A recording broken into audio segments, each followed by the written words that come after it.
আমার সহকর্মীবৃন্দ এবং নেতৃবৃন্দ, আসসালামু আলাইকুম।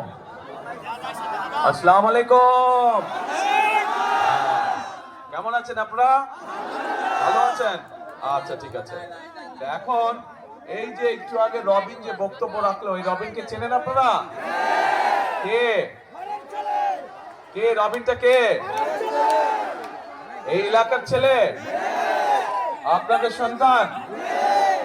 আর কি ধানের শীষের প্রার্থী।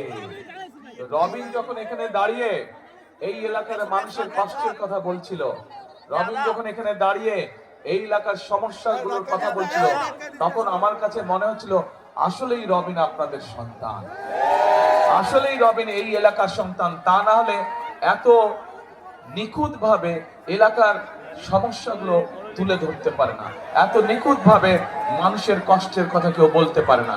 যেই মানুষটা সারাটাক্ষণ এলাকার মানুষকে নিয়ে ব্যস্ত থাকে, যেই মানুষটা সারাটাক্ষণ নিজের এলাকার উন্নয়নের কথা চিন্তা করে, একমাত্র সেরকম মানুষের পক্ষে সম্ভব এত সুন্দরভাবে, এত পরিষ্কার ভাবে এলাকার কষ্ট এবং মানুষের কষ্ট এবং এলাকার সমস্যার কথা তুলে ধরা।